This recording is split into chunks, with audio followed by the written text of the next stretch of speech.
Ayun. Vanessa, first Olympics mo and alam naman natin, bata ka pa. Ilang taon ka nag-start? 9 years old. 9 years old, di ba? Marami kang ano noon na yun nga, may mga coaches ka na pinapasalamatan. And now Olympics na ano pakiramdam?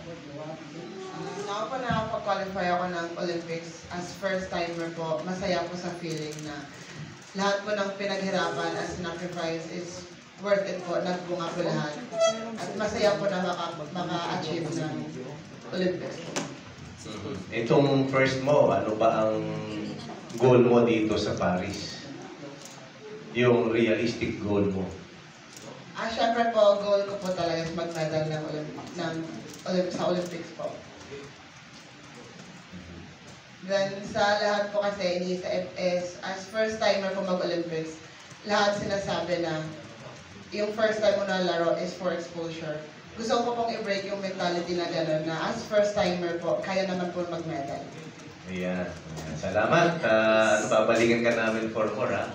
Salamat, Vanessa. Sige, si Elrin. Elrin, second time. At ito, naranasan mo na yung laro sa Olympics. Anong ine-expect mo ngayon dito sa Paris? Yung ano lang po, sir, yung makuha ko yung medal sa Olympics po. And yun nga, sabi mo nga, makuha medal. Ano pa yung ano yung mentality mo going there na bukod dun sa paghahandang gagawin ng ito na, magpupunta kayo ng Taipei, ano yung mentality mo na kailangan tong medal na to makuha mo? Kailangan ko talaga mag-double time sa training, sir, para yung mga goal ko na gusto kong achieve, makukuha ko po. Thank you, Edwin. Mamaya ako din. Then si Jan. Jan. First time din, Jan, no? Opo. So, anong feeling? Katulad nung kay, first time din, feeling, and then, ano yung realistic goal mo, and then pagkahanda mo? Masaya naman po sa feeling na first timer sa Olympics. And then, sa preparation sa Olympics is yung improvement. Then goal ko sa Olympics is pag-medal. Ano yung tingin mo kailangan i-improve pa para mas maganda pa ipakita mo sa pagbuhat mo sa Paris? Mag-training pa rin ng maigi. Yung overall? And then, i-train mo yung mga weakness mo, paano yung mga techniques na di mo kaya, gagawin mo yun. Yun yung gagawin ko. Isa na lang po, sino makakasama nila sa Taipei na local coaches at saka yung na mismo sa training camp sa Paris, France. Ayan. Para makuha lang namin yung schedule na ito, nagkakaroon sila sa Taipei, di ba po? Sino kasama nilang local coaches? Sa Taipei, we are now negotiating with the officials kasi parang hirap na ako, pagod na ako sa Chinese Embassy, parang kasama natin yung problema dito sa dagat eh. So, I'm not surprised na pinahirapan nila ako dahil naisahan natin sila sa Tokyo. So sa Taipei, dahil mahal ko yung mga officials doon, so many years, matagal na rin kasama ko sila, mga 20 years na. So I asked them, and I'm waiting for a reply at baka the PEC and the Chairman Bachmann, pagka tinanggap, tumulong siya, and I always see tuwing tama na tumutulong sila, they will spend 1 month in Taipei. Kasi nandun si Coach Gao, at least kilala niya yung ugali na. Sa mga Pilipino po, coaches, sinong naisip niyong dapat nakasama nila? Going there. Para naman yung coaches ko, actually nandyan yung national coaches ko sa labas. Opo. Pinapapasok ko nga kasi sabi ko, para marinig nila yung mga bata at makilala nila kayo. Ang national coach si Tony Agustin. Oo, yung aming administrator sa training camp, si Patrick Lee, tapos si Boris Cebu, si Boris, tapos yung isa si Nick Aluag sa Bohol. yan ang coaching staff, no? So, yan ang pupunta sa Paris. Of course, if anything wrong happens, especially, and I'm a member also of the board, former members sa international board, and member ngayon na vice president sa Asian Weightlifting team. I will be there to see to it that they are treated well, ang pagkain. Actually, may konting ako. As you know, I am a fellow writer like you. May konting kiliti ako sa aking kulong ngayong araw. Kasi I would like to pay my respect to all the PSC officials. Noon pa, Ramirez, Wason, may rest in peace. Lahat sila, Reggie Garcia. Up to now, I have a high respect and I'm very grateful. Please understand, I'm grateful to Bachman and I like in them.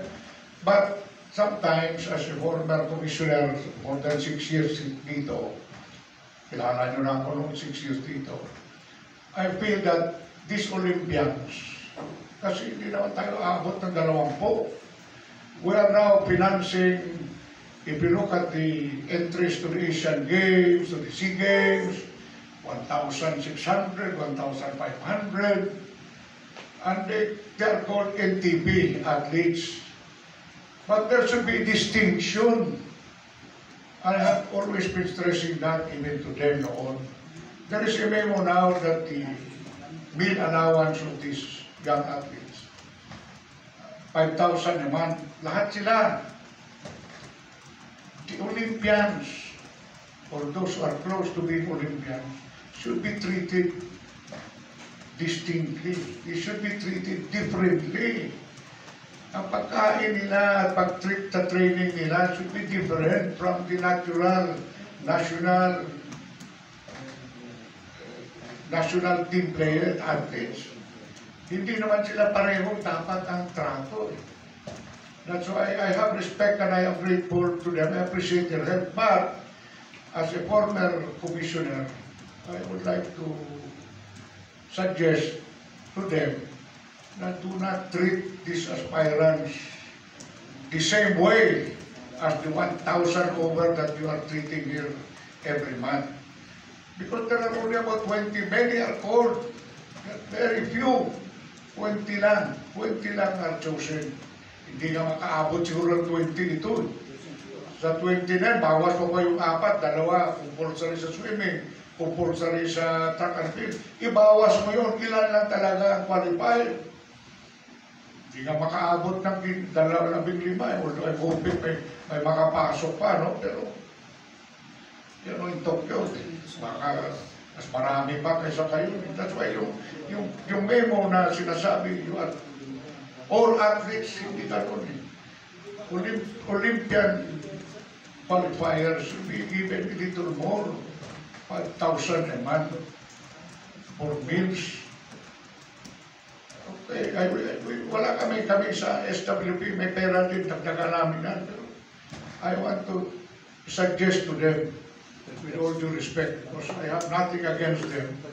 They have been helping, pero mali. I mean, it's not the right way. You should treat you should treat Olympians differently from regular national athletes. Yan ang masasabi ko. Konting ano lang, paunawa. I have to be honest eh. Kasi I have been here, been there, done that. Sobrang 6 na taon ako bago ako mag-politiko dito eh. So yun lang ang gusto kong ipaabot sa inyo. Pero with all due respect, because I like Bachman naman eh, wala akong problema.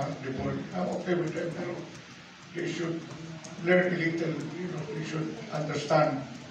There should be a little more.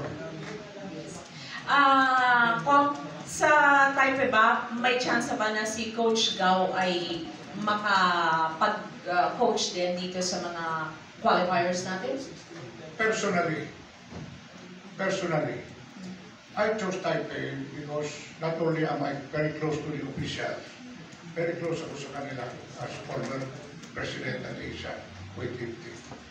But Coach Gao, being there, he understands Filipino character. You know, she has been successful with IDD. And I want them, kasi I have very high respect for our world-class coaches. But Coach Gao is different. He is a Chinese who never told the Chinese coaches that we will beat them. You know, tinago niya eh. Hindi niya sinabi na tatalunin kayo ni Haidilin o wala eh. Bali sinigreto niya lang, tapos bang, nag-goal tayo. So siguro pinaalis siya kagad. Siguro in some ways I feel that pinauwi siya kagad. Now that is in Taipei, I'm also surprised. Because Taipei is the number one enemy also of China. Pero pinasok siya doon. So sabi ko, bakit? But actually, ang hiningi ko sa kanila, women's coach. Ayaw ko pagbigyan. Anyway, at itoon, kilala niya ito silang tatlo eh. Coach Gao has been very long in this country. Kilala niya eh. And I want him to teach these kids the way he taught Haidilin. Kilala niya ang ugali. So, I have very high respect for Coach Gao. Kaya, you never know. Before they go to Paris, they might get maybe 3 more kilos improvement. You never know. I'll be honest with you, when Haidilin started, maybe 20 years ago or maybe 15 years ago, I never really thought maka-gold si Haidilin. Kasi we were very far from the Chinese eh. Oo, sa World Championship, sabi ko, paano ko makaabot ng Pilipinas sa mga Chinese na ito? Because Haidilin had a strong spirit, the will to win, super confidence. After so many years of training, nag-training siya sa China. Yes. So, Sir, yes. Sir, follow up from Cristel sa Tumbaga Villar, Manila Bulletin. Sir, may chance ba na si Coach Gao na lang yung bumalik po dito sa Pilipinas? Instead po na tayo po ang pumunta sa... Actually, ang aking gagawin siguro, I have not talked to them for a long time. Magandang question yan. Actually, I've been, well, maybe. You know, in sports, anything is possible, just like politics. Anything is possible. Pwedeng, depende. Actually, I'm looking for a woman's coach. Ang hanap ko eh. Women's coach, gusto ko women eh. Kasi most of the girls are the ones qualifying. Pero, I want to go to Taipei, maybe for a few days also, just to talk to how is Mr. Gao. Kasi baka Mr. Gao pupunta sa Taipei, nakalusot siya. Baka sa Pilipinas, ayaw ng China. Diba kasi ang relasyon ngayon eh, ng China at tayo eh. Pinubombahan tayo ng tubig eh. Kaya iba na. So tingnan natin. Everything is possible, but mukhang kung daan mo sa embassy, baka mahirapan. That's why I'm very surprised. I want to ask Mr. Gao, how did you get to allow China to coach in Taipei? Because Taipei now is very strong also. Yeah. Like us, before they were nobody also. Like us. Ngayon, ang bigat. Ang bigat din ng Taipei, naka-gold na rin sila. Kaya tingnan natin. I will try because I like Mr. Gao, Coach Gao, but you know, we have to talk a lot more. Yes. Okay. Yes, ano ka nga